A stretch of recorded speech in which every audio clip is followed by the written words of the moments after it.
حضرت صلی اللہ علیہ وسلم کے ایک صحابی سخت بیمار ہو گئے۔ شدت ضعف کی وجہ سے وہ اٹھنے بیٹھنے سے بھی معذور ہو گئے۔ حضور پاک صلی اللہ علیہ وسلم عیادت کے لیے ان کے گھر تشریف لے گئے۔ بیمار صحابی نے جب آپ کو دیکھا تو خوشی سے نئی زندگی محسوس کی اور ایسا معلوم ہوا کہ جیسے کوئی مردہ اچانک زندہ ہو گیا ہو۔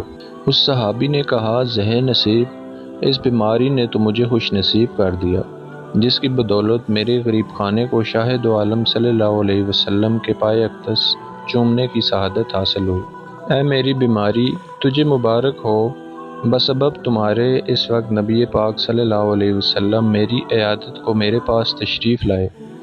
جب آپ ان کی عیادت سے فارغ ہوئے تو آپ نے ارشاد فرمایا، تمہیں کچھ یاد ہے کہ تم نے حالت صحت میں کوئی نامناسب دعا مانگی ہو؟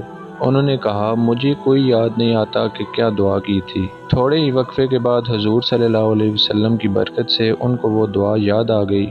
صحابی نے عرض کیا کہ میں نے اپنے اعمال کی کوتاہیوں اور خطاؤں کے پیش نظر یہ دعا کی تھی کہ اے اللہ تعالیٰ، وہ عذاب جو آخرت میں آپ دیں گے وہ مجھے اس عالم دنیا میں دے دیں تاکہ عالم آخرت کے عذاب سے فارغ ہو جاؤں۔ یہ دعا میں نے بار بار مانگی یہاں تک کہ میں بیمار ہو گیا اور یہ نوبت آ گئی کہ مجھ کو ایسی شدید بیماری نے گھیر لیا کہ میری جان اس تکلیف سے بے آرام ہو گئی۔ حالت صحت میں میرے جو معمولات تھے، عبادت و ذکر الہی اور اوراد و وظائف کرنے سے عاجز اور مجبور ہو گیا۔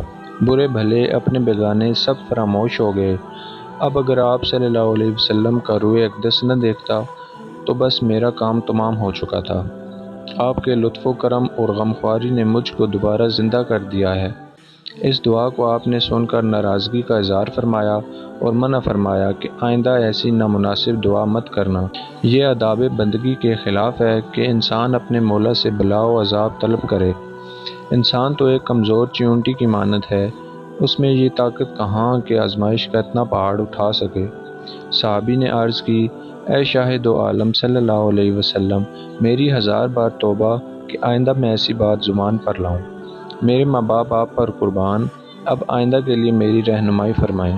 آپ صلی اللہ علیہ وسلم نے ان کو نصیحت فرمائی اور کہا کہ یہ دعا مانگا کریں، اے اللہ، دنیا میں بھی ہمیں بھلائیاں عطا فرما اور آخرت میں بھی ہم کو بھلائیاں عطا فرما۔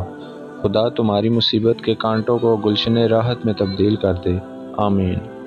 اگر آپ کو ہماری یہ ویڈیو پسند آئی ہو تو اسے لائک کریں اور چینل کو ضرور سبسکرائب کریں تاکہ ہماری آنے والی ویڈیو آپ تک بآسانی پہنچ سکے۔